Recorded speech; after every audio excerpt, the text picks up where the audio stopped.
still watching Prime Morning, and this segment is proudly brought to you by Franco Trading Enterprise. Still, phone Papa Perfie, and my guests are poised for the conversation. Let me start by saying that. So good morning to you.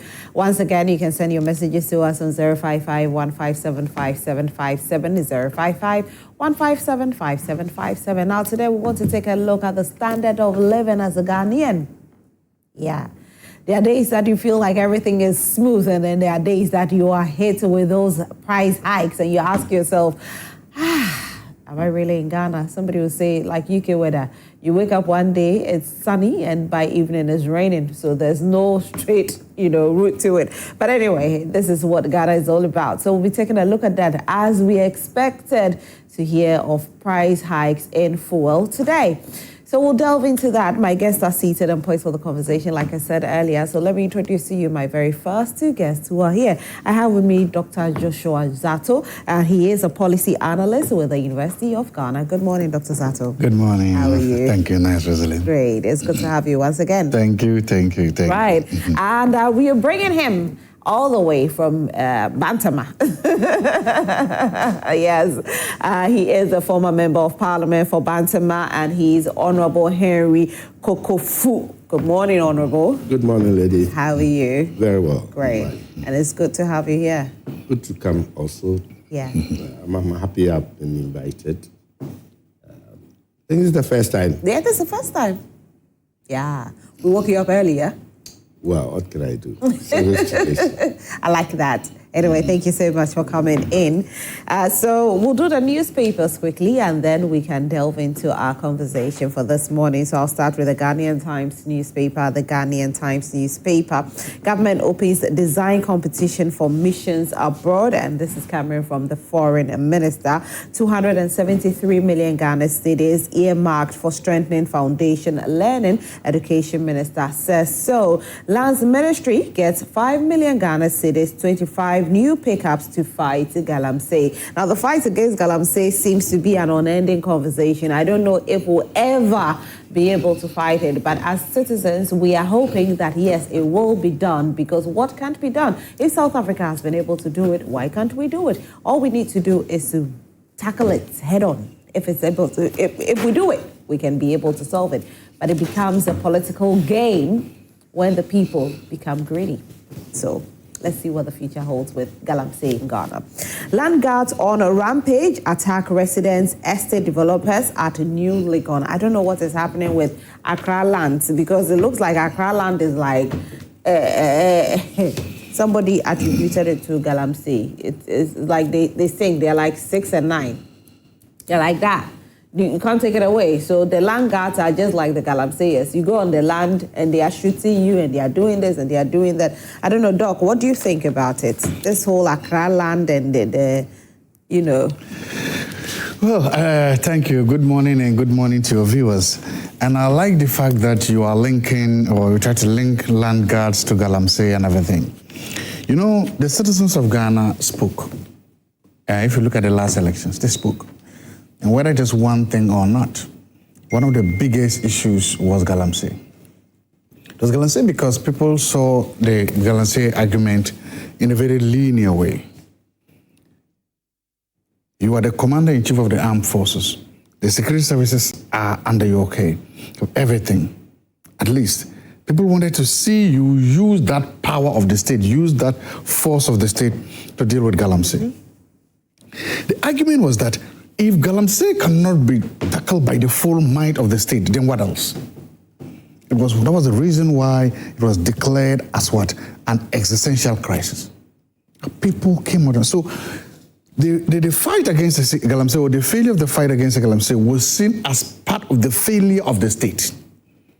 And that's why so it's not just an item you take. It is seen as what? A combination, a part of the broader failure of the state to act. And so people who cared about the might of the state to act would vote against that. People who cared about the ability of the state to rise up would do that. People who cared about the fact, think that government was being ineffective or ineffectual would rise up against that. It's just the bedrock of corruption, that people who felt that it was cronies of the former government who were benefiting directly. So it is what, if you put this whole caboodle together and begin to understand that people voted against that as one of the bedrocks of that decision. In a democracy, that's what you do. When you think that your government has refused to be sensitive, when you think that your government has been responsive, you change government. You make a choice. That's why democracy is not a Catholic wedding where it is until death we part. That you have to decide. And that was not decided. The thing is that today, those same aspirations are being filled. To the same thing. So we are elevating it into a difficult problem. We are elevating it to a situation where we are saying that we have to live with it, have to deal with it. No, we don't have to. We have to fight. We don't have to live with crime.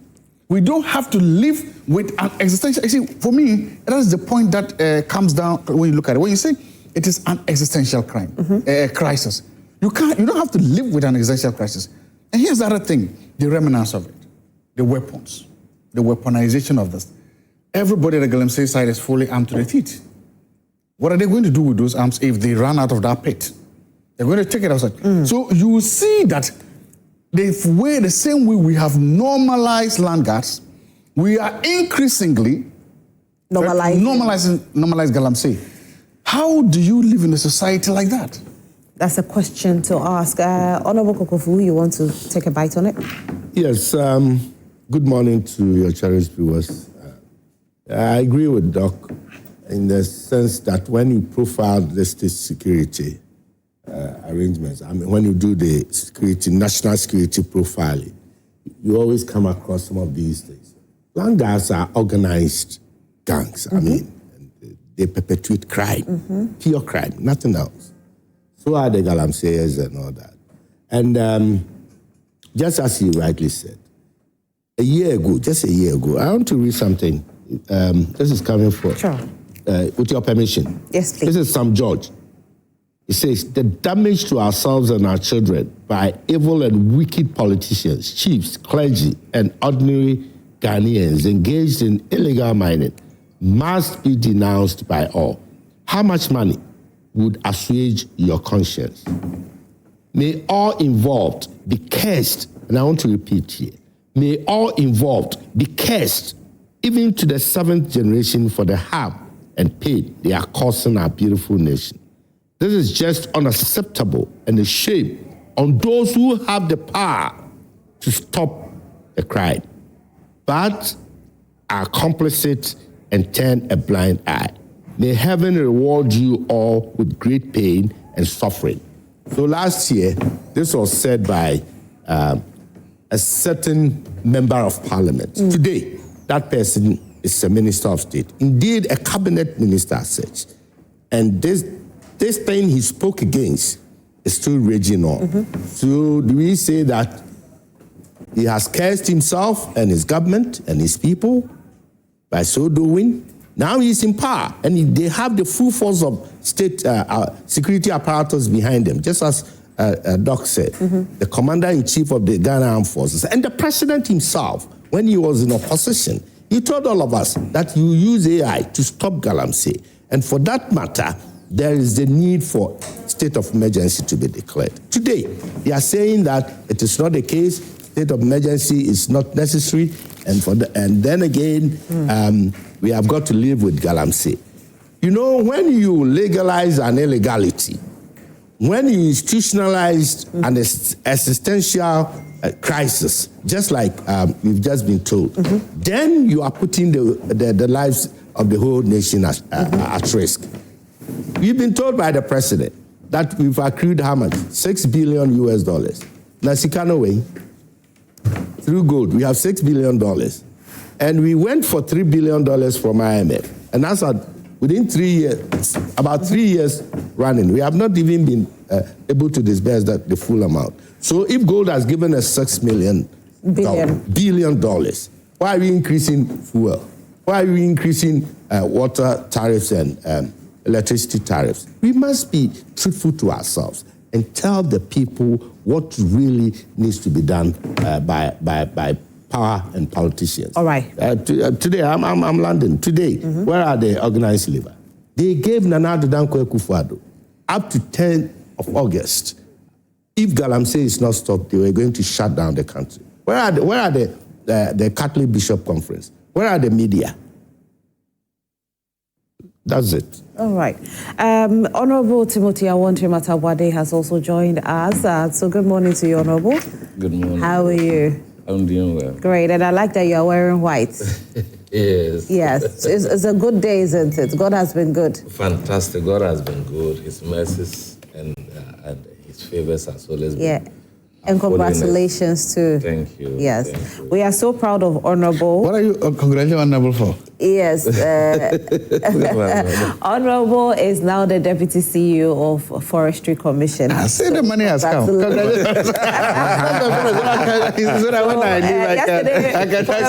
Honorable has, we usually chat, never called. So for the first time I saw my phone ringing with Honorable's number. When I picked up, the first thing I said was, Honorable, the appointment has come.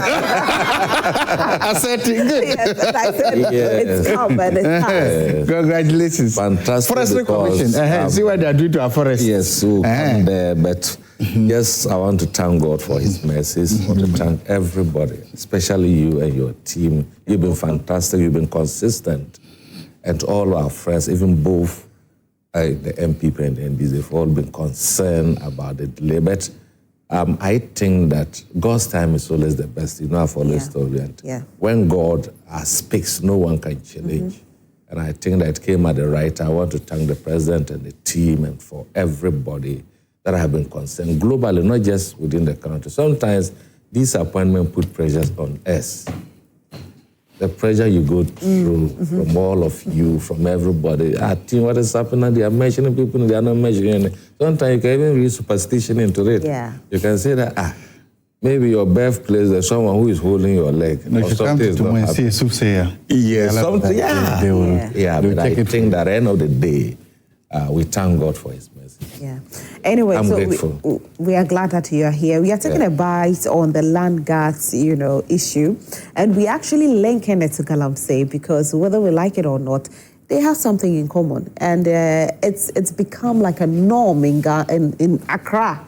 Per se. Other regions, yes, it's there, but it's not a norm like in Greater Accra region where if you buy a land, there's a land guard there, people are killing each other and all of that. And we are seeing it with regards to galamsey. So we are just taking a bite on it and then we can delve into our topic. Yeah, right. Let me say good morning to Doug and then to Honorable. When I entered, I was so much surprised and perplexed about Honorable's submission on the galamsey. Honorable was the CEO for EPA. Yeah. And what did he do when he was there? I'll tell you. And you see, when we get senior people come on platform and speak like that, it's so irritating. It's irritating on grounds that you know what the current president has done within 9 months. You know what you did in 8 months. You escalated the galamsey issue.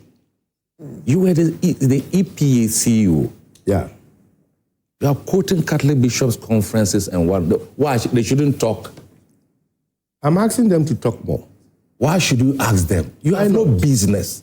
You have no business on grounds that you run this government aground. But he has the right to ask, right? Please. They run the government aground. As we talk, no sector where he was even the CEO has been left. They completely destroyed everything. You are lying. You are absolutely lying. Yes, senior go to EPA and you ask run the record there. Aground. No, it's not true. Yes, you ran away from your responsibilities. It's not true. It's never true. Go to EPA.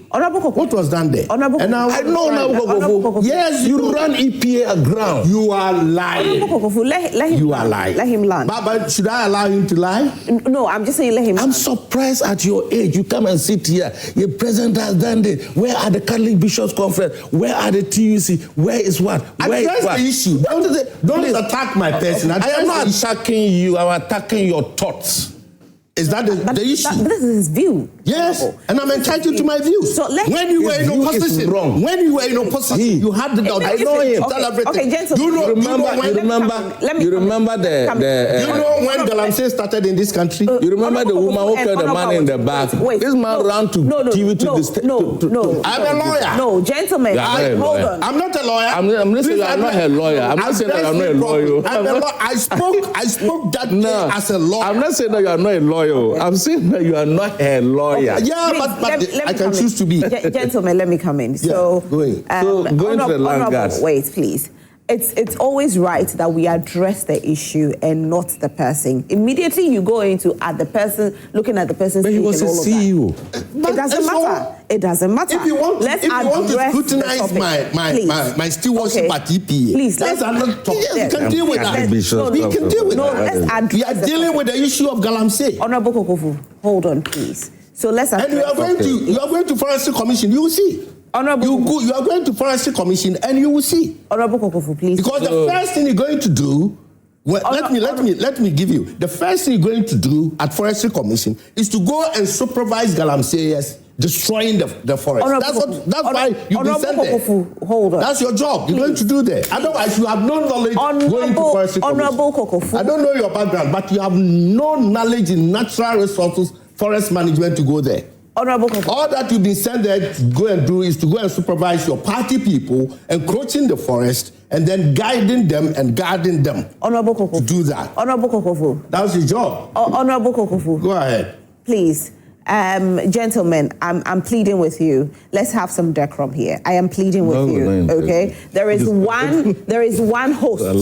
And so when it's time for you to speak, we'll give you your time to speak. Let's not speak over each other. It makes it too cumbersome. We can't get to understand your points. Gentlemen, I'm pleading with you, with all due respect. Thank you so much. I'll finish with the newspapers. The Insight newspaper. Ada East Assembly pleads in trouble over demolition of private property, but embattled DC's property on a Ramsar site. MPP presidential race unity first, insists Brian Champong. Ghanaians unite to oppose Israeli film festival amid genocide in Gaza.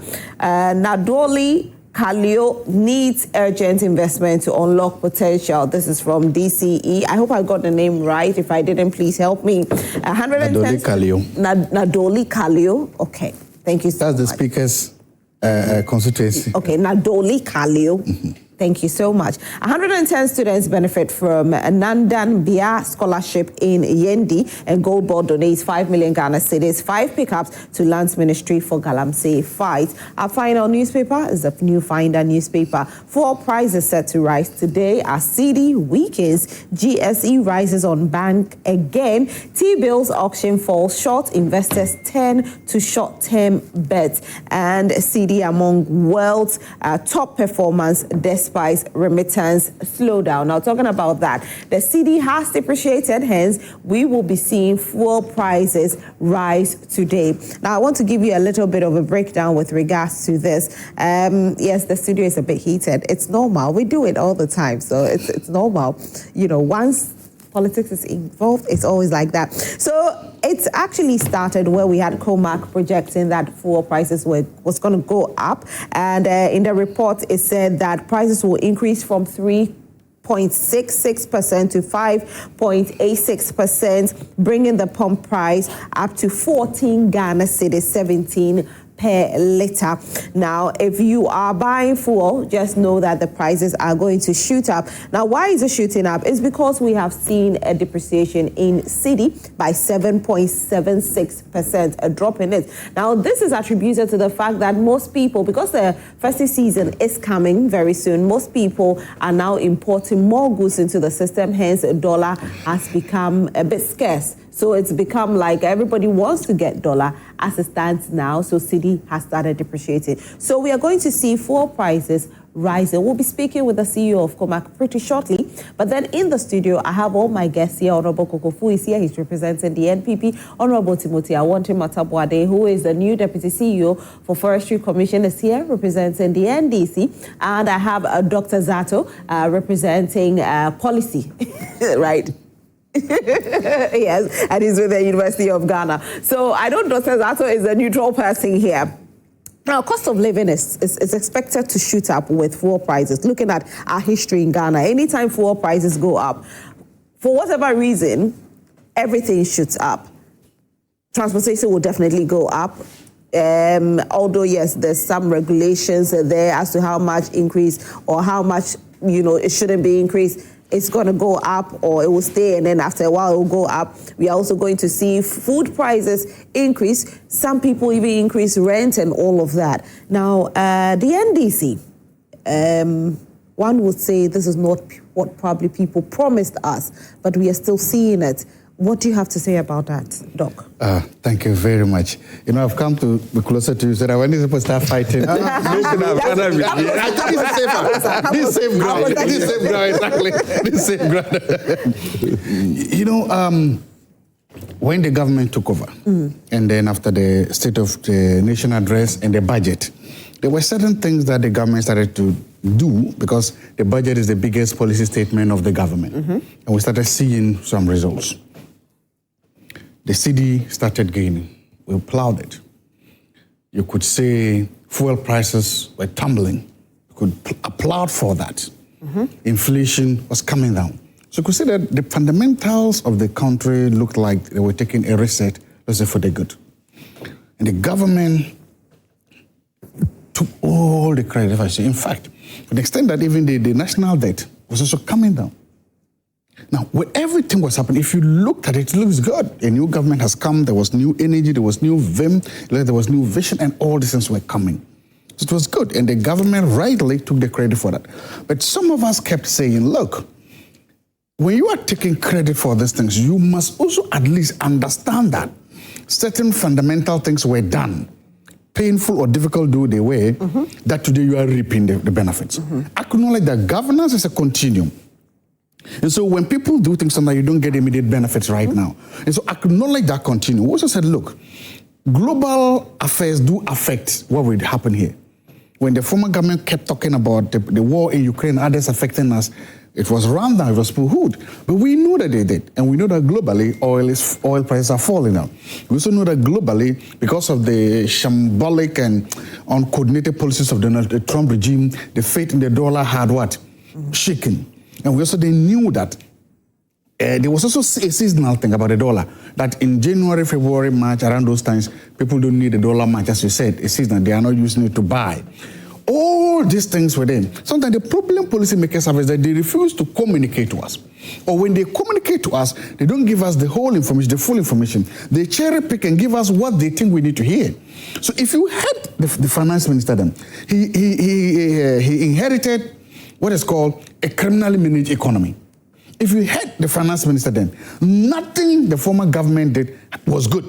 And that so in fact, it looked like he met a desert, and then he was now working his magic.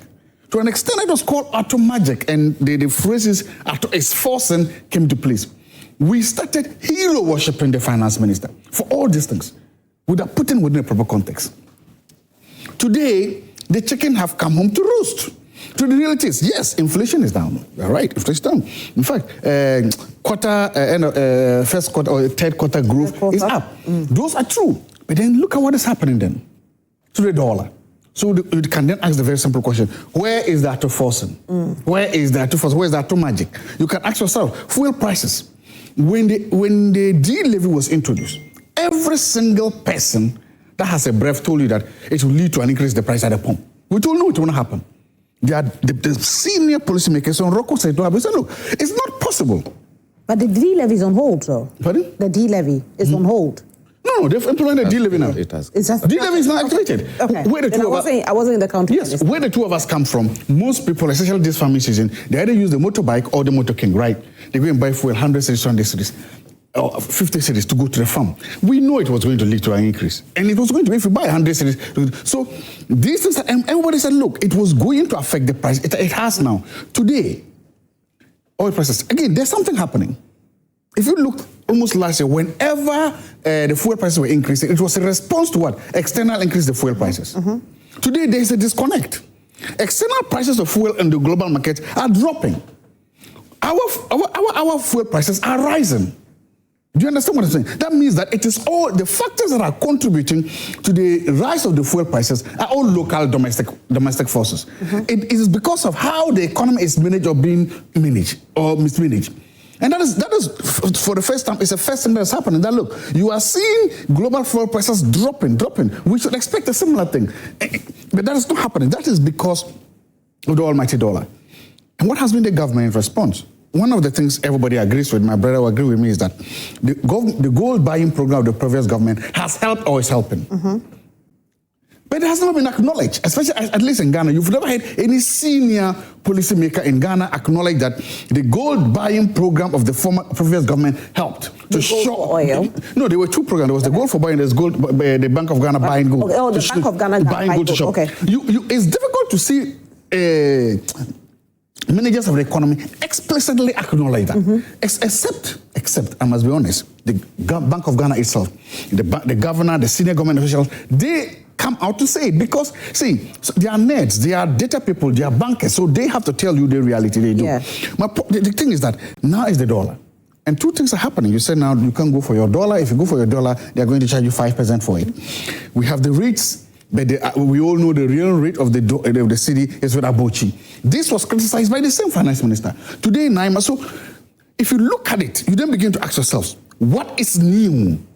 So far, if you ask 9 months into power, sometimes people say it's too early to criticize the government. Let's say, okay, I agree with that. But is it also too early to praise the government?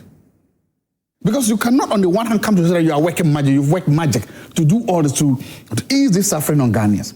And then when people then try to say, no, it's too early to attack. My point is that so far we are yet to see the magic, or the magic is waning off. So for you, is it that the magic is waning off, or the magic never existed? It never existed. That's my argument. Okay. Because I've just told you what was happening. If you take the national debt, it can relate. It's a direct causal link to the domestic debt exchange program. Okay. It was painful, but it helped. If you take our external reserves, there's a direct causal link to the bank's gold buying program. And so my point is that as we go forward, the government will soon be asking Ghanaians to bear with us. The government will soon be asking Ghanaians to understand us. Well, the best way to tell Ghanaians to understand you is to be factual with them. It's to say that, look, these policies of the previous government, some of them helped. They helped this far. We took it from here, and this is where we are taking it to. But it's not politics has been, where if one government takes over from the other, they make the other look so bad, and so that, we will praise that one. And when the other one also comes in, they also make the other one look so bad. So that's what I'm now saying. Today then, where are the cheerleaders? Okay. Today, where is the sloganeering? Today, where? They're all not there. They're all not there because today, everybody's like, it's now yours. Because see, today, the current government has lost any single right to blame the previous government for what is happening today. Because you had all the credit, you took all the credit. Today, you have to explain to Ghanaians, how come the city is doing well? How come international gold prices are falling? Meanwhile, our pockets are being hit. How come? That is a totally internally generated problem. And we need to know that. So that's what I'm saying. Going forward, we need policy makers to sometimes be honest. Look, some they think Ghanaians don't understand or cannot appreciate the facts. We can. Let us understand that, look, you are making difficult decisions. You are making it. Most of the government flagship programs have stalled or nothing is happening. You remember when we said people said the government was not spending, and we said that, and they said no, the government is spending. Remember that? Yeah.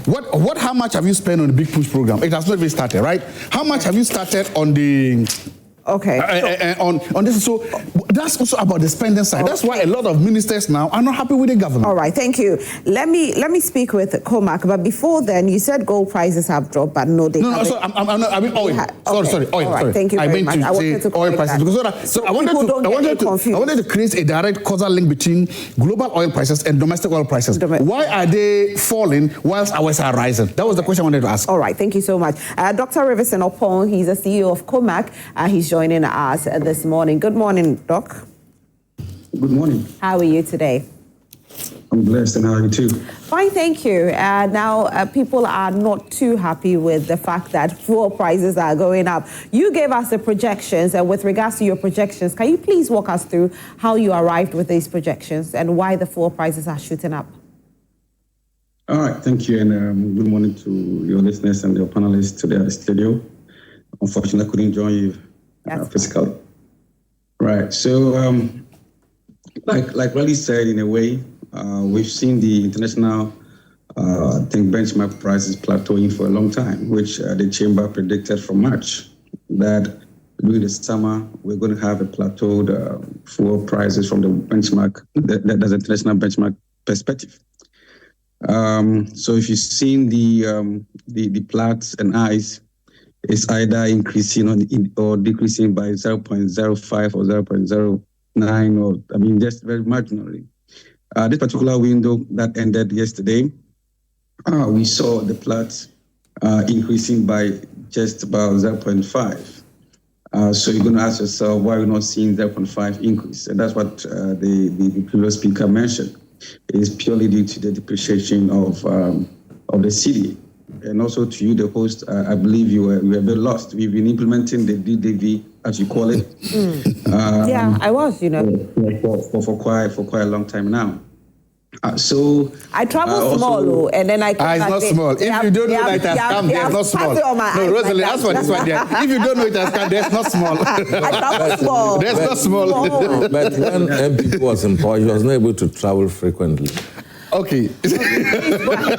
Sorry. Yeah, so you mentioned the increase of 3 to 5%, and that, let me explain that that's affecting only the petrol, what we call the PMS. For diesel, we're going to have 2 to 4% increase. And also for LPG, we're also going to experience 2 to 4% increase. And someone asked why this range? This range because of the differences in BDC pricing, okay? And also the strategic position of some of my members, that's the oil marketing companies. Some members might have bought in cash fuel from the last window at a good price, so they can decide to sell it lower. But if you bought it in credit, then that means that you're going to pay it in the current regime price of that elevation, right?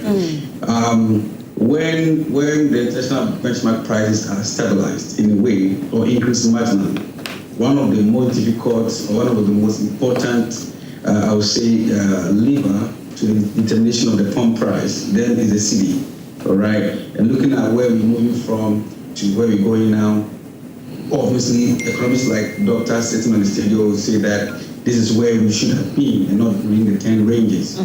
And for us as a chamber, that raises a question on some of the policies that I think we have rushed in a way to set amidst the stabilization of the currency, right? Because we were at 17, no doubt, because the Cedi was high there. We came to 10, fuel price drop at the same rate, and now we're going back. And you're mentioning 14. What if tomorrow it goes 15? I'm not predicting that yet. Okay. But if you go 16, are you going to change back the D levy? And that's the reason why we're asking for sunset clauses on some of these policies. The argument was that fuel price has dropped from 17 to 10. So let's add just one Cedi. Today we are 14. What are you going to do about it? Is it time to revisit the fuel pricing mechanism to look at certain, quote unquote, unnecessary levers on it to let the ordinary Ghanaian be comfortable? Right. I heard on the news yesterday also that the electricity prices are going up. The tariffs are shooting up again, yeah. I'm wondering when this is taking over, and we are going to write a letter to the Minister of Finance today, requesting for the reason why this is happening. One of the reasons why the D-levy also came was that they could not increase electricity price to a certain extent, and we accepted it as Ghanaians. So if today we've given you a D-levy and we're still going to increase electricity prices by 200%, then there's a lot of explanation that this government needs to give us. Right. Riverson, if you don't mind me asking you, how much influence does this D-levy have on the fuel price going up? Oh, I think this discussion we had in the past, because I think this is the 5th or 6th window we are implementing the D levy. Yeah. And the GRA has confirmed that they've received all their dues for the first one. So we've passed the month already. That's the meaning, right? And for those who are on cash and carry are also paying even before they lift. That's by my members, right? On the day that, or on the window that the D levy was implemented, we saw a 1.2% increase because of that effect. Hello? Hello? Can you hear me? Yes, now I can hear you. So you're... Yeah, so, I don't know where I got lost, but what I said was that, from the window that we implemented the D-levy, we saw an average of 1.2% increase in the fuel price at the market. Okay. Yeah. Now, you spoke about some policies that have been implemented, and those policies could be affecting us. What are some of these policies? Well, I think for the fuel pricing mechanism, it has to do with the increase in the ESLA, that's the Energy Sector Debt Recovery Program, and its debt associated with it. And like I said, we were asked to add the 1 Cedi because fuel prices have dropped from 17 to 10, which was real, I mean, no doubt, due to the Cedi gaining weight. And some of the questions we raised was a sunset clause on this particular policy, which there was none. And today we are seeing fuel prices jump from 10 to 14 within 3 months. What if tomorrow it goes to 17, back to where we were? What is the government going to do? And I believe we should do more work than wait to get it there before we do preventive measures, And that's why I mentioned the reason why the government brought in the 1 Cedi was because of preventive measures around, electricity price going up. So if today electricity prices are going up by 20%, we do have a lot of questions to ask the government. Okay.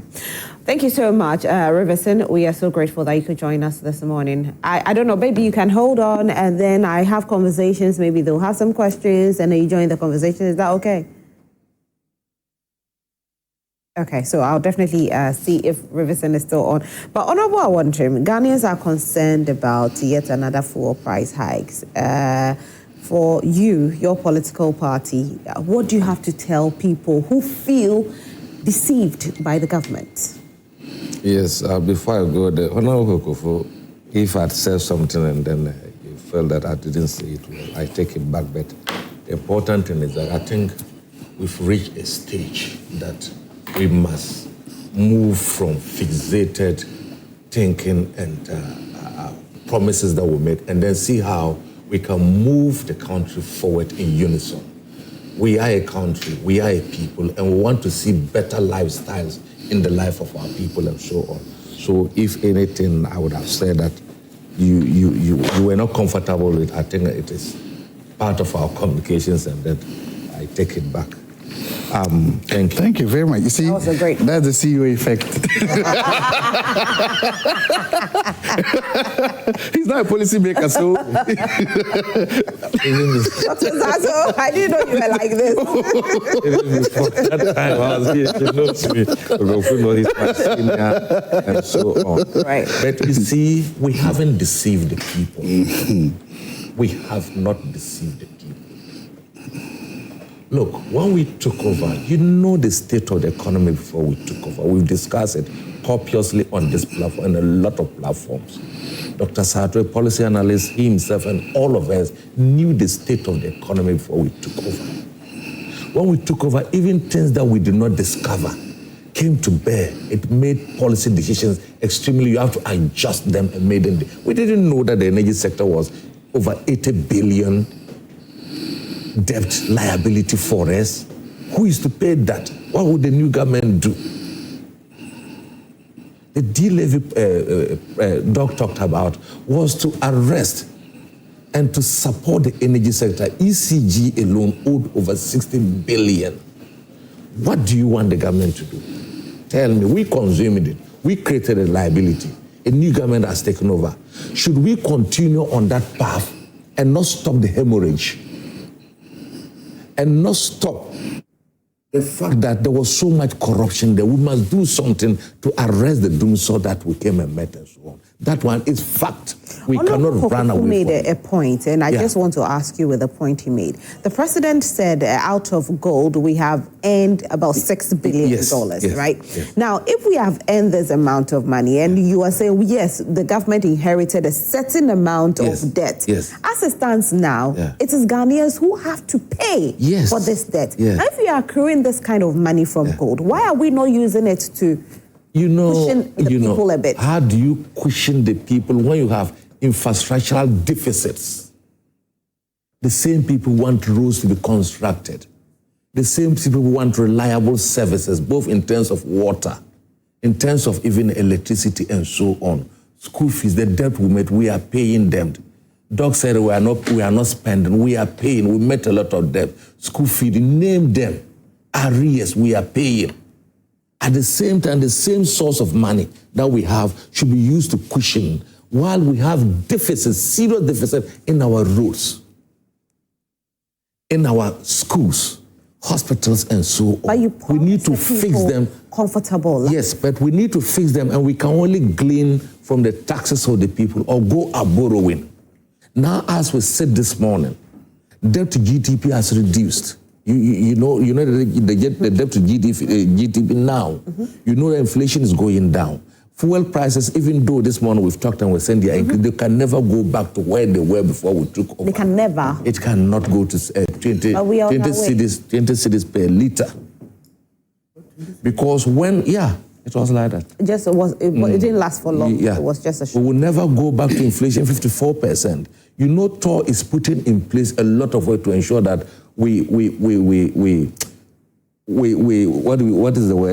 get our fuel refined in this country. It will reduce. Can we speak a bit about? We can also, Can we speak a bit about transparency with fuel pricing? Yes. Because it becomes a problem because it looks like it's not as transparent as we thought it was.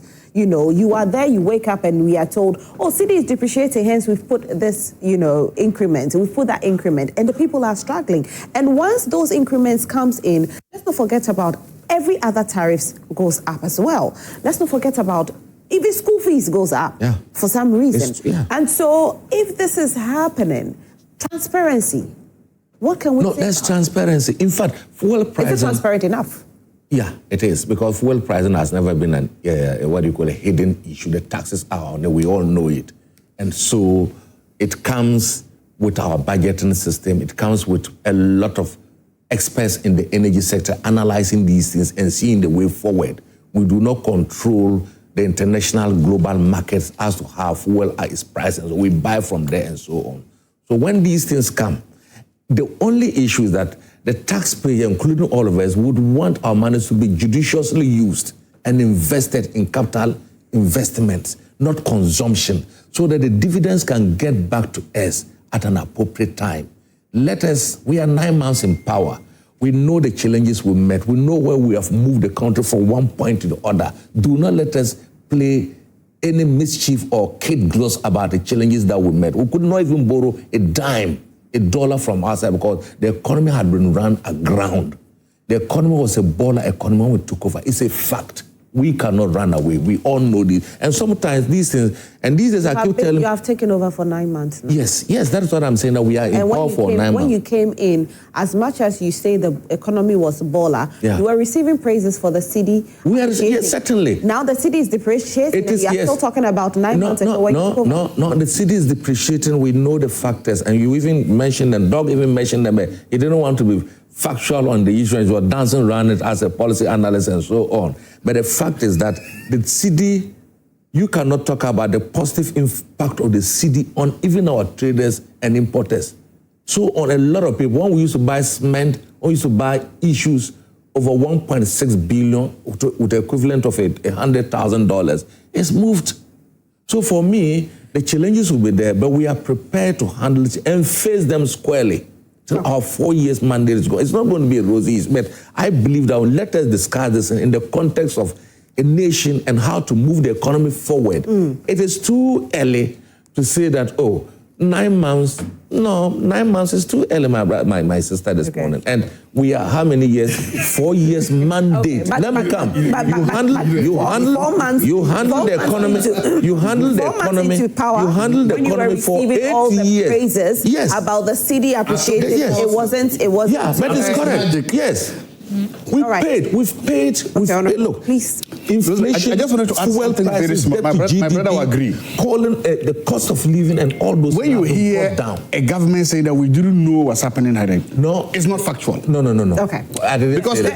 I didn't. I said that. I need to bring Honorable Kokofu. Yes, a jiffy. I did not say that. You have your time. Let him come in. I didn't say that. I said that the quantum, the revelations of the sector, but we're not Let Honorable. you knew. Honorable factual. And I'll ask You the are same not being. question. Wait, Honorable, please. Let Honorable Kokofu make his points. Honorable Kokofu, I'll ask the same question because you were in power before the NDC took over. The concern about transparency, the fact that there are times where fuel prices or oil prices on the international market is dropping, but we keep seeing increments in Ghana. What are we not telling the people? Let me begin by going where the CEO said he's taking back his words. Yeah, I agree with him. But I must assure him that he's in government. It must be expected that we will speak the voice of the voiceless. We will speak for the people of Ghana. You continue to monitor the performance of the government and come out when due praise is due. You do that, but when there is the need to draw the attention to mismanagement, you do so. Now let me go straight. 9 months in office of 2017, when Akufo-Addo first took office, it's equivalent to 9 months in office when this government. See, it's not about 4 years, 3 years ago. The first 9 months in office, 2017, you should go back the archives and see the trend. All the fundamentals were working; they were good because you enjoy the goodwill of the people.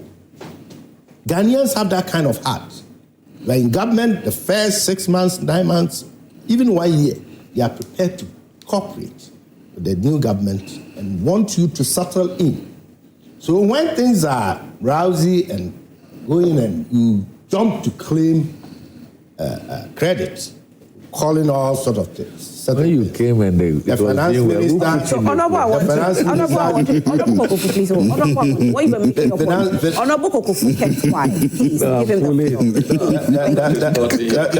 the finance minister, Ato Magic and all those things. We are here. We learned all that. And we good. 9 months in office of Akufo-Addo's first government. His flagship policy had been implemented fully. As a free SHS. And many others. Spending was on. Road construction, everything was on. Legacy debts were paid. Legacy debts will never leave us as a people. You must understand. Legacy debts were paid. Arrears, doctors, nurses, name it. They were all on the neck of the government, asking for their arrears, and they were being paid and sourced out. Fast forward. You come into office 2025, and you decided to take away evil levy and decided to bring devil levy. You decided to give the poor Ghanaian 10% increment in his salary. But you also decided to increase electricity tariff 14% or so. And that of water, I think another 10%. Help me, Doc. Yes, what's gone up? Yeah. Right. Let me get 10%. They are all more than 10%. Yeah. They're more than 10%. Yeah. So now, as we speak, we are going to see a hike in electricity and water tariffs again. So 9 months in office, you've burdened poor Ghanaian with 2 major tariff increments, plus the D levy and other levies, about 7 or so. Okay. Some hidden. So let me give you the figures. As of June 2025, a 2.45 percentage increase in electricity tariff took effect on July 1st, 2025, while water tariffs remained unchanged for the third quarter of 2025. However, earlier in May 2025, electricity tariff increased by 14.75% and water by 4.2%. And now we are going to experience what's coming. So as of now, it will increase. It's expected to increase again. By what percentage? The proposal is 225%. I hope Ghanaians are listening. So 280. I hope Ghanaians are listening. Water is 280%, and then electricity is 225. And this is unprecedented in the annals of this country. The running of the economy of this country. This is unprecedented. You know what? But it's a proposal, though, Honorable. Well, these people, their proposals are always the case, so don't worry. Well, we know them. They are so predictable. The NDC government is so predictable, so don't worry. Once they propose it, it's in, it's coming. Now, of all this, they decided to keep the COVID levy, and they were on platforms telling Ghanaians COVID is no more anywhere in this world. Akufo-Addo is so wicked a man. He's still taking your money, saying that he's going to use it for COVID, whatever. And you have the audacity and the comfortability to retain that levy. And you are still collecting from the poor people. You said you were coming in to redeem and rescue. Allow him to go on that thing. Please, you have your time. No, you see, you. The very people you had promised heaven and earth, you are now killing them, the average Ghanaian, with tariffs and all that. You promised the poor cocoa farmer, of which I am part. I am. My cocoa farm is at Amakurum and Redane. You promised us 6,000 Ghana cedis per what? Kilogram? Because Akufo-Addo is so weak. Per bank. Akufo-Addo is giving you 3,100. You ended up giving them only 120 in increment. So that, what are we talking about? The lies abound. You're talking about Cedi appreciating. Now Bloomberg comes and say, Ghana Cedi is the worst performing currency in the whole world. Okay. Now. So today we are having another story here, and it says Cedi among world's top performance despite remittance slowdown. So this is coming in today's news. No. I don't know this. I know what Bloomberg has said, that the Cedi is the worst performing currency. Okay. That's what I know. This one is it coming from? Where is this coming from? The new information. So let me give it to you. The new information. So the whole year, this is for the whole year, and the new information says that the governor of the Bank of Ghana, Dr. Johnson Siana, has reassured Ghanaians that the Cedi remains one of the best performing currencies globally. Full stop. Despite a recent slowdown in remittance inflows and the usual seasonal rise in foreign currency. Thank you for your unsolicited help. No, but I have not solicited for this. You are the host. Thank you very much. But this is my time. If I know it's your time, but if it's I'm saying something, I'm not helping you see, we are on different tangents. We are on different tangents. My point is, Bloomberg is a known rating agency in this world. And since when did Bank of Ghana governor began to be a rating agency in this world? It's not. And he must be told, it's not. Bloomberg is an accredited, well-renowned rating agency. And Bloomberg says Cedi is the worst performing currency. You are presiding over quarter.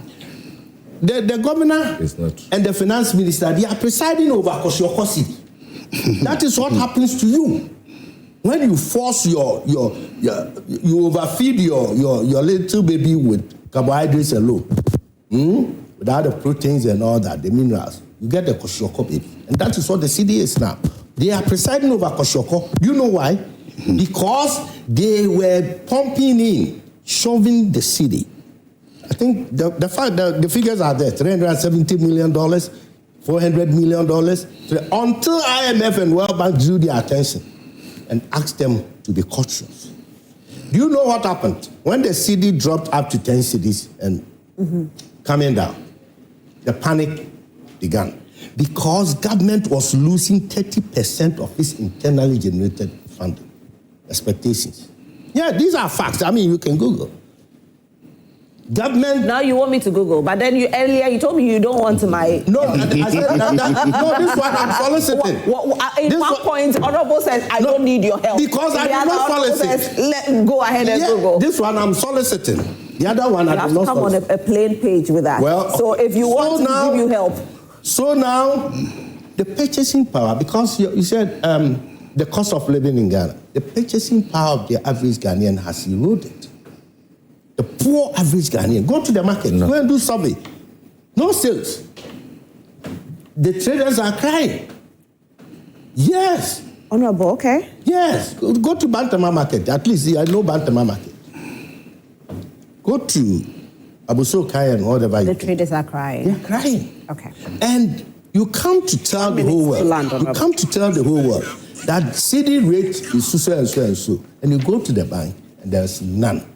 You have got to go to Abuchi, who controls the dollar, who controls the currency.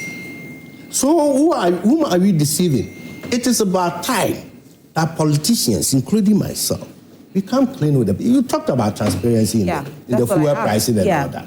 And is it not strange that whenever we are to face fuel hikes, price hikes in this country, the major two attributions has to do with the crude oil pricing world over, and then the international market, and then the city.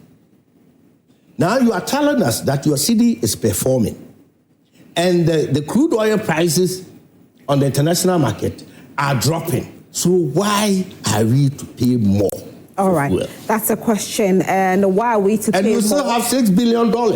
You have $6 billion out of gold. Okay, so Honorable Kokufu has posed a certain question. We'll read a few comments and then we'll cross over to Esiedua. She's in town. Honorable Kokufu says we should ask if people are buying. We are going to ask people this morning how market is. Someone will say, how now? Yes. So Esiedua is on standby. We'll be reading a few messages. But is it about time we invest aggressively in renewable energy? Because it looks like the people are suffering. And when it comes to the energy sector, we hardly hear about renewable energy. And so I'll ask this question. Dr. Zaato will have a take on it. Honorable Awantim will have a take on it. Honorable will also have Kokufu will also have a take on it. Because we need to know the way forward. And that is very important. It's about time we stop talking about this person is to blame, that person is to be blamed. What is the way forward for Ghanaians? Because we can't keep struggling. So let's see if we have some messages in there. Yes, Honorable. Let Honorable Kokufu know this morning that he peddled untruth. First of all, Bloomberg did not say Ghana's currency was the worst performing. You see, this is a factual platform. This and then so please. So in the third quarter, even your joint news program. Hold on for me, Honorable. In the third quarter, Bloomberg there was did a report. Not say. There was a certain report that came in that as of that time. No. Bloomberg did not. Okay. Take it for. Let me get it for you. Okay. Bloomberg did not say Ghana's currency was the worst performing. It's a fallacy. It's not true. She's checking for you. Bloomberg did not say that, and Ghana currency cannot even be the worst performing when just check our currency within West Africa here. Just check. Our currency is doing better than the Nigerian currency. It's doing better than other currencies. So that you do not even need Bloomberg to say this, Mr. Kokufu. So Kokufu, Bloomberg did not say that. Okay. That statement was pulled down. Okay, so my producers are definitely going to give it. Bloomberg did not say that, please. So even in West Africa, even the Nigerian currency, how can Ghanaian currency be worse than Nigerian currency? Okay, so Bloomberg said the Cedi has declined 15% against dollar so far in the third quarter, which could affect future inflations. But I'm going to try and get Bloomberg did not say that. This is what Bloomberg said, and I'm getting it from Ghana Web. So Bloomberg said Ghana's Cedi becomes world's worst performer in quarter 3 2025, and it's from Bloomberg report. So who is telling lies here? Who is peddling lies here? Who is peddling lies here? I'm just saying. You and myself. Who is peddling lies here? Let me just read the messages. I am a man of facts. All right. right, so I'm just man of intellect. Bloomberg, this story that was put up, it wasn't from Bloomberg. Okay. And it was the bank, and I've heard your analysis on your station and all those and financial. Let me come here. Look, if we are going to be going by this social media, please. falsity. Please don't go there. Don't go there. All right, gentlemen, can I read You are not even allowing me. You don't have the platform. Let me read a few messages. Hello, good morning, madam. I'm watching you from Senegal, Hassamas, Elikin, and my name is John Ato Asan. Please, may I ask you, why did you bring 2 MPP on your program? In any case, tell them that they cannot bring anything good to Ghanaians, so they should stop propaganda and hypocrisy now. What is their problem at all? They should give us a break. Honorable Zaato, I didn't know you were MPP. You are? I'm sitting down here. Somebody's entering my market. These two are fighting me. I'm sitting down here. Good morning, beautiful Rosalie. In fact, sometimes listening to these doctor professors, you are forced to believe that UK passport is better than PhD. Master Rahman, Sola, Tuna, Kalba. Good morning. Ghana's cost of living is skyrocketing, leaving citizens struggling to make ends meet despite the city's recent stability against the dollar. Essential services like fuel, electricity, gas, and water remain unaffordable. Meanwhile, insecurity is rampant, with conflicts and fatalities occurring frequently. What's frustrating is when those in power downplay the issues, saying we should just wait 9 months for things to improve. When will our voices be heard? Should we wait 20 years for change? Kofi Ayanyan. Okay. This one says he's watching us from Ivory Coast. Good morning, Rosalind. Ghana needs to implement the system where forex is regulated by the government. In other countries, even Cote d'Ivoire, you can't just sit on the street trading forex. It's only in Ghana you aboki selling forex and banks don't have it. To change forex in other African countries is easier. Most government institutions in Ghana are only photoshops. They sit in their offices without any due diligence, inspection if they have to, and good documentation. They are only interested in money and making money illegally. You have to sort people in public sector out before they can work. Most African countries are migrating to the renewable energy. Watching you live from Dabo, Ivory Coast. Okay, is it Dabo or Dabo? Hey, Today I'm getting a lot of Ivory Coast here and here. Good morning. Did I hear Dr. Balmi apologize to Ghanaians?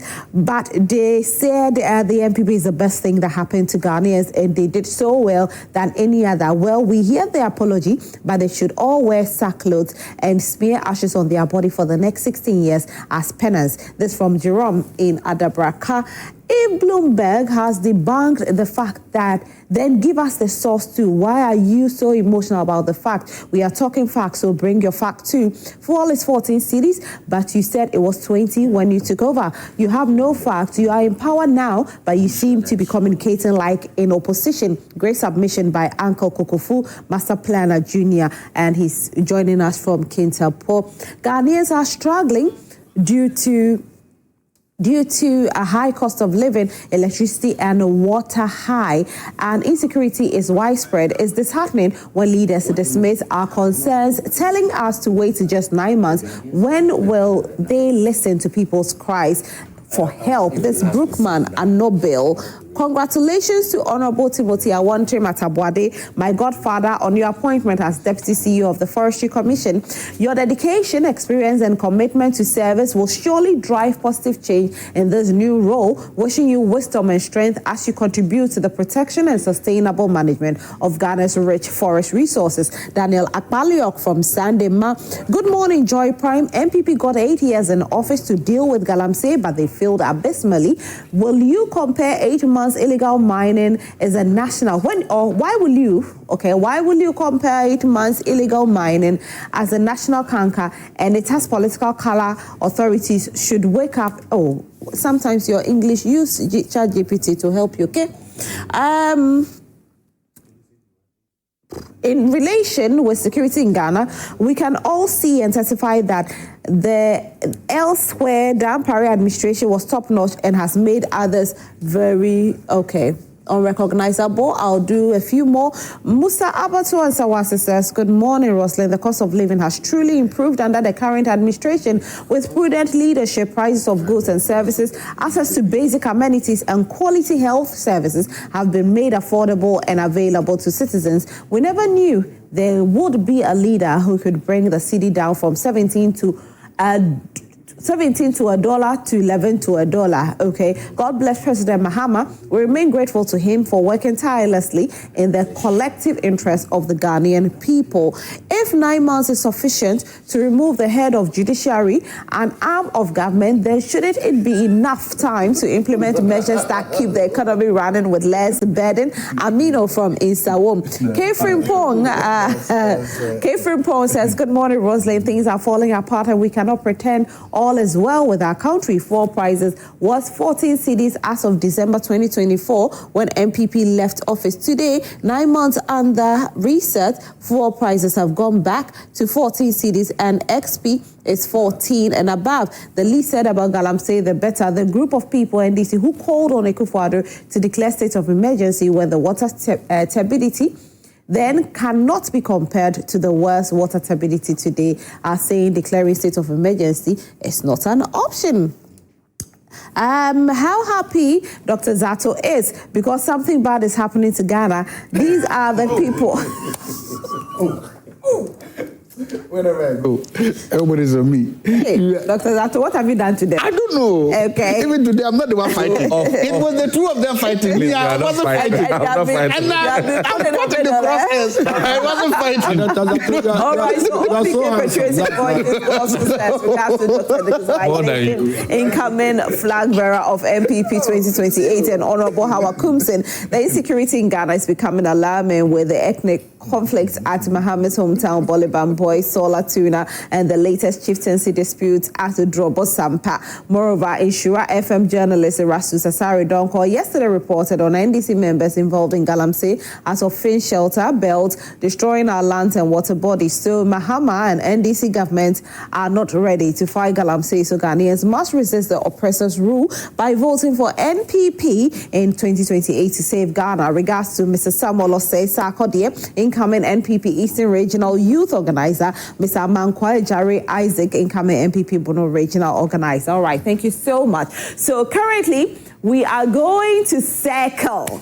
Esiedua is going to speak to people. Honorable Kokofu said, take your cameras to the market. Our cameras are in the market. Esiedua, take us away.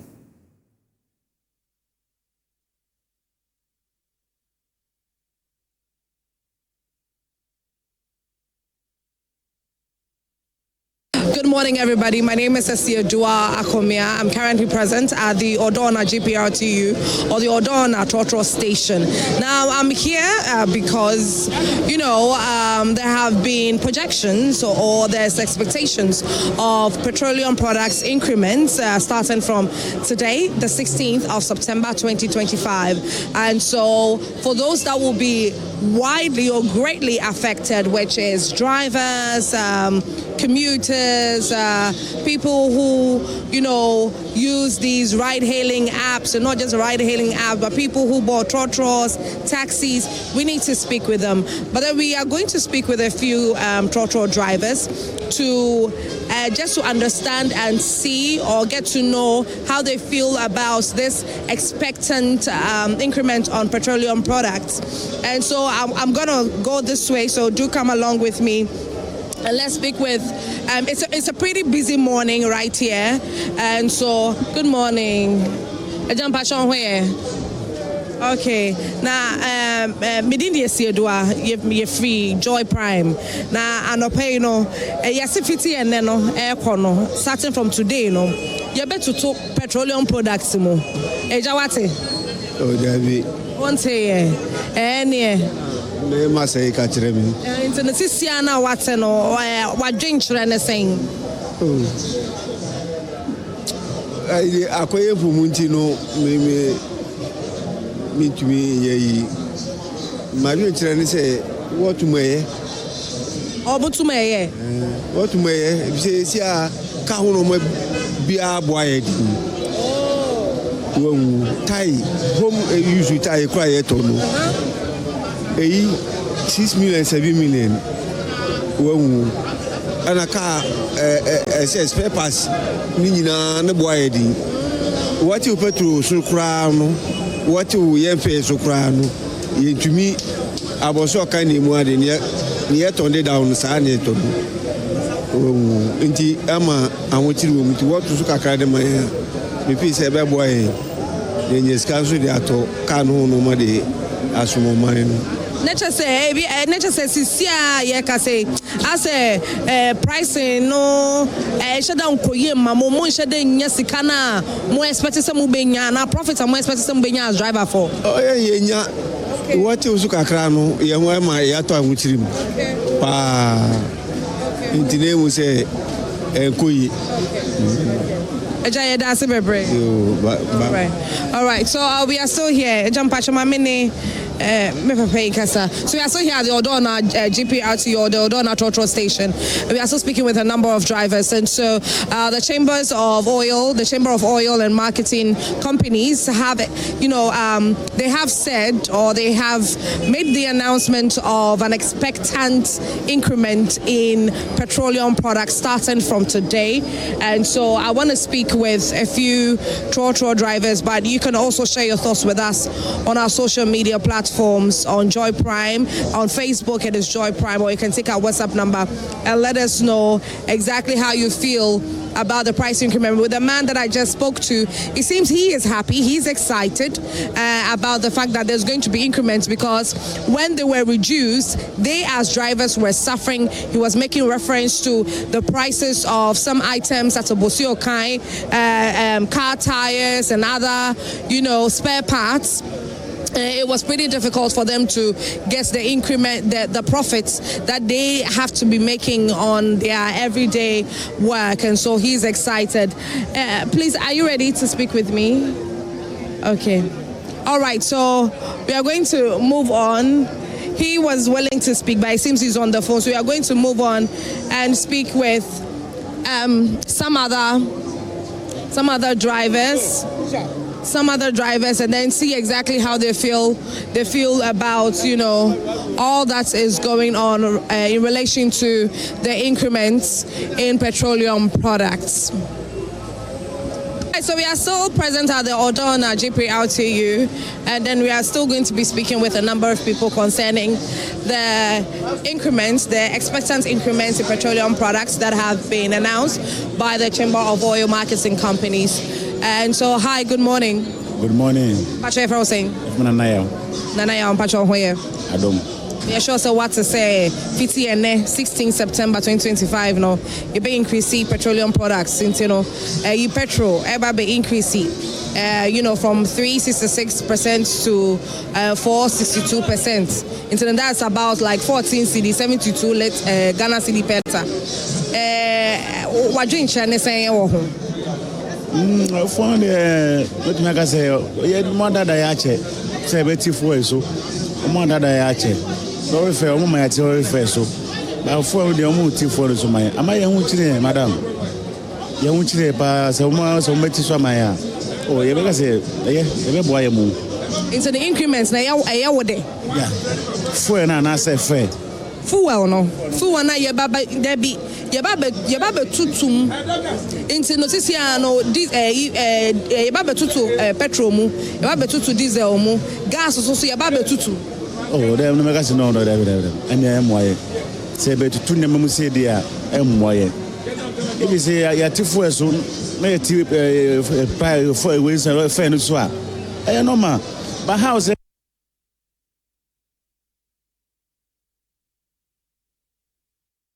So this is what people at Circle are saying. There are mixed reactions, I must say. I was surprised. Some people say, yes, when they increase the fuel prices, it means that the fare, transportation fares will go up. I get more money, so I don't have a problem. But when the prices went down, I had to reduce transportation price. But when I go to Aboso Kai to buy parts, it's still the same price. So I prefer this. And somebody says, no, I don't want it at all. It's going to affect everything. So it's like mixed reaction. But then let's go to Savannah.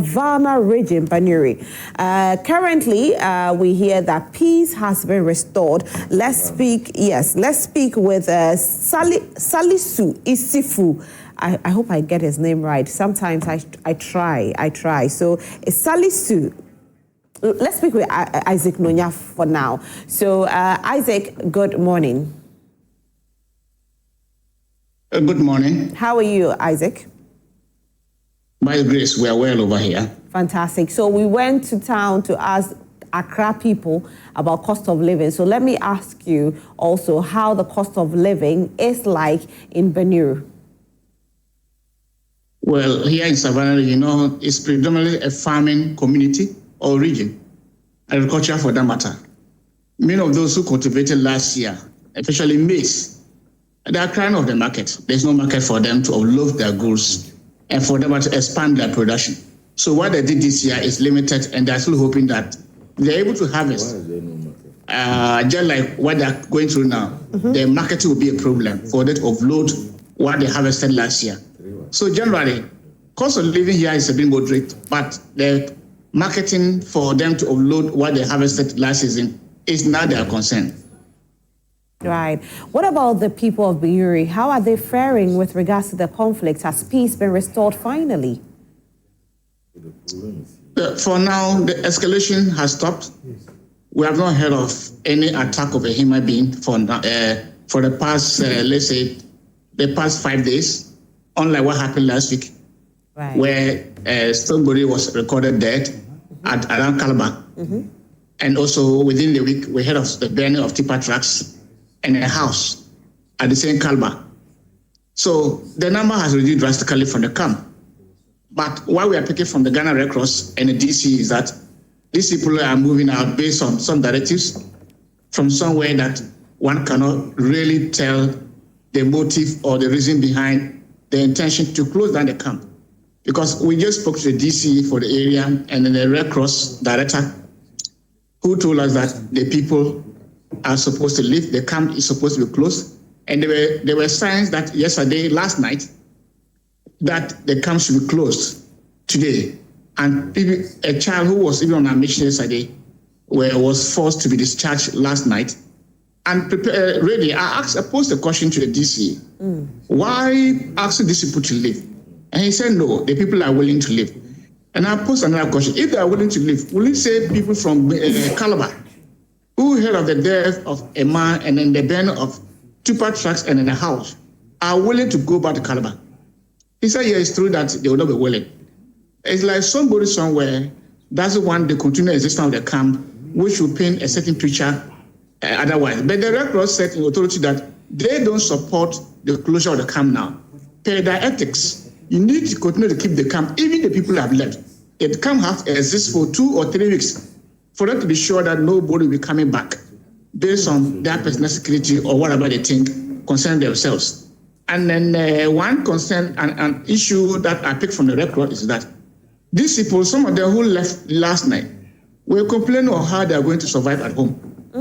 Because they don't have food items at home, they don't have cash, they have virtually lost everything. And this is the case, they are breadwinners who are their husband and men. They don't know their whereabouts, whether they are dead, they are alive, and they are large, they don't know. So I think the Interior Minister will need to reconsider his decision to close down the camp. Because at the moment, those who left, they are left with 30 in the camp. And the DC, when I spoke to him, he said he was going with his car to more or less take those people to their communities. What are they going to do? That's the question. How are they going to survive?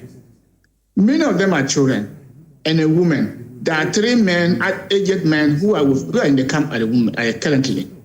But I think the Interior Minister will need to slow down and then ensure that people who are not willing to leave continue to be in the camp, and to the time that they feel that their communities are safe for them to return and to go. Else, if they are compelled to leave, trust me, they should allow them. They won't go back to the communities. They'll go outside the region, just as some of their competitors have done. So, as it stands now, from what you are saying, the DC is aiding the people to leave the camp. Yeah, this was the question I posted. The DC said he is not aiding them. he is following the directives given by the Interior Minister earlier on, which says that the solar camp will be closed very soon. This soon got back to the camp, and then people started leaving the place because they don't want to be moved anywhere by anybody at any time that they may not be ready. Oh. So when those who had cash, little cash on them, were able to move. You realize that yesterday we did a story, seeing people, women and children, entering motorcade, tricycle, trying to leave the area. It was part of these directives. You know, the DC said he's not doing it on his own, but based on directives that the camp will be closed soon. And he also made it clear yesterday that they are doing it gradually to get these people out, to get back to their communities. But if the people are not ready, knowing their own safety measures and then knowing their community well and hearing what is happening, why would you want to move them with your vehicle to go and leave them when they don't want to go now? So the people don't want to go, from what you're saying, but it's like they are being coerced to leave. Well, they did not say the categorically, but if you listen to one of them with a child who said that she doesn't know the whereabouts her husband, neither her husband, father-in-law. If she goes back to the community with the old mother-in-law, why is she going to feed them? That is the point. By being in the camp, they cook for them every day. At least she can survive there with the mother-in-law for some time. And look at the child that was forcefully discharged last night from the Solatina Kalba District Hospital. Where is she going? Is she going to go get another hospital in the village or where? These are the burning issues that we need to raise and talk about. Right. Anyway, let me come into the studio and then I'll try and see if I can come back to you. I hope that you're not too busy, so you're not leaving us. So let me ask my studio guests about it, because it's a bit confusing here. You know, obviously, once peace is restored, you'll be asked to leave the camp back into your homes. But it looks like the people are not well equipped to be back. So where do they start from? Thank you. You know, peace is a collective responsibility. Every Ghanaian, we should never ever take the peace we are enjoying for granted. We should never ever think that it cannot be ours, because these people never thought it would be them until it was them. We should never ever think that for us we are special. No. We should always understand. And that is why any day, any time, I always want to thank the managers or the owners of the national security of this country. There are men and women out there who are working around the clock to make sure we sleep safely. There are men and women outside there whose duties is to make sure that you and I can come to work safely and go back to work safely. We should thank these people. We should appreciate understand what they are doing. But there's something that is happening all of a sudden. Then I ask the question, why is it that all of a sudden these things have blown up? This Savannah thing happened. Just over the weekend, there was another blow up in Hamilton, in the Upper West region. Previously, places that did not know these things, they are new things. Like we're used to the Alavanya and Konya one, we're dealing with it. We're used to the Boku one, we are dealing with it. We are dealing with the one in the defense minister's place. Some former defense minister Dominic Ntiwu's place. We're dealing, basically, there were issues, things that we're dealing with and managing them. But these are new ones. The question is why? All of a sudden, why have these issues propped up? Why do we have new security challenges to deal with when these things are still there? And that is why we want to begin to understand. There has to be a reason why. There has to be a reason why we are now seeing these things coming up. And I want to believe that, look, you can begin to look at that. One of the things that government should look at will be the financiers of this internal disputes and conflicts. Financing them. Who's financing them? Exactly, that's the point. And also the source of the weaponry. Remember, security analysts have tried to make a direct causality or even a correlation between galamsey and national security. People have said first it used to be party vigilantes and national security. Now the direct link is between galamsey and national security. That look, even if you don't want to look at the environmental destruction, guarantee is becoming a potentially destabilizing force because one, it has all you need to destabilize a place. There's the money. Two, there are the weapons. So every small conflict that could have been settled, somebody shows up with galamsey money and galamsey guns. And that's the thing. People can export it. So it's a money-making venture. People. And what I'm saying, there are two things fueling galamsey are the money and the weapons. Weapons, yeah. Those are the other things that you need for this social conflicts coming up. So a guy is growing up in our communities. If he doesn't have that amount of money and that amount of weapons, something happens. We will settle it the local way, right? Yeah. All of a sudden, this same guy, he's armed. And we see, so my point is that, look, another way of looking at this galamsey is to see it through this, because if these new things are coming up, if this new and money and resources are coming up, what else are they fueling? How else are we? So if we begin to look at it through, that is the point where we say it's an existential crisis. Remember, the health people have already told us galamsey is now in our cassava, it's in our plantain, it's in the water we drink. And the effects, we are seeing it. Men are becoming very impotent, women are giving birth to deformed children. All that is happening already. That's one aspect. The economy is. My point is, can we see it like this? 30 seconds for me. Can we see it like this? And if we do, unless and until we sit back, and that is why the president's statement deflating the fight and making it look like a state of emergency is the last resort. No. When you say state of emergency, does not just mean that I keep shooting everybody and kill everybody. No. There's a difference. There's a difference. There are places at the Burma camp, if I go there, they will shoot me. Because you have no business there. We're not saying go and shoot a farmer who is going to harvest his plantain. No. We are saying that you have no business being a galamsey site. You have no business being in there. There are national security installations now. I cannot be there. If I'm there, I'll be shot. What a state of emergency does is that you are saying that we are bringing the full force of the state into this thing. And we are creating a security safety zone. Even if you don't want to declare, say, look, all river bodies are now declared national security zone, and we've moved all of them under the auspices of the Ghana Armed Forces to protect them like they'll protect their armory at Burma camp. The moment you do that, look, it's about sending the correct signal. And I think that, look, these wars, these new wars that have been happening, if you're being honest with yourself, these new conflicts happen, we can see that their funding and their weaponry have a direct causal link to the galamsey fight. The conflict, Honorable, is becoming a bit too much and a bit worrying. And we need to put an end to it before it gets to a level where it's uncontrollable. Certainly, we need to put an end to it. I agree with you. And especially, these conflicts are coming from areas where there's unemployment and poverty at its highest level. And like I keep saying, peace emanates from the people themselves. You cannot impose peace on the people. If you impose peace, it's not lasting. When the people agree to peace, then it becomes lasting. And for me, I think that we must ensure and put so much premium on the peace and stability of our areas, especially when it comes to issues of land, chieftaincy. It becomes very emotional and difficult. So we would still be pleading with our people in the north and wherever that they are. He has mentioned other areas that are chronic with these things that we are managing. But if in recent times, we are beginning to see areas that hitherto were not involved in these challenges are beginning to be involved, then we need to look at our national security and begin to pick information that are preventive. We must be ahead of the troublemakers first.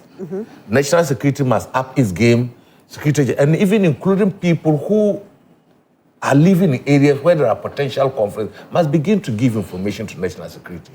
I will not sit here because if people are hesitant about going back to where they were, it means they are not sure what were the issues put in place to assuage the people, to give them 100% surety that when they go back, it will not come back. All right. And then their lives are going to be better done.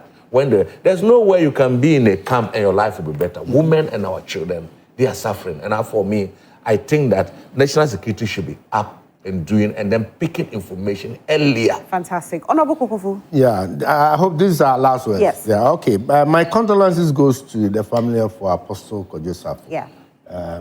He was an icon you know, a star of Africa indeed. Yeah. And you know, Asante Hema, we are mourning her. Yes. Yes, I'll be going. And my Are you going? Yeah, from here. Okay. And my junior brother, Dad Lumba, is still mourning him. Oh, yeah. Yes, good. I also welcome Chairman Abronye to freedom. Chairman Kwambafo. Then conflict.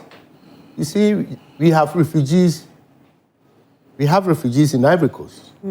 I don't know since when, that we had refugees. 9 months in office. It's part of the record. Ghanaians fleeing conflict to neighboring countries. And it's a shame on us. You see, when you do national security profile, I mean the architecture, hotspots are always identified and to be worked on, to deal with. So I don't know. I like CEO's assessment that national security must beef their game. I mean, they should be up and going. Because pockets here, pockets there, then it escalates and engulfs everybody. We do not, as it were, NDC, NPP, CPP, whatever, we do not own the country. Nobody, Ghanaians have not given the country for us to own it. So politicians, we must be careful how best we deal with some of these issues. And the conflict entrepreneurs, they are there. The gun runners. Yeah. This is business for some people. They are making their monies, and children and women are suffering. It's an indictment on our country, and we need to work on it. Thank you so much, Honorable Kokofu. I'll read just about 3 messages from Facebook, and we are done. Says, good morning to you. Firstly, there is a need for increased transparency and openness in the workings of the government. This can be achieved by implementing measures such as the establishment of a Freedom of Information Act, which would allow citizens to access government information and hold officials accountable for their actions. Additionally, the government should increase its effort to publish data on government spending, contracts and budgets in order to increase transparency and reduce the risk of corruption. Abdullahi Abdul Razak says there's no political will on the part of President John Mahama concerning the fight against.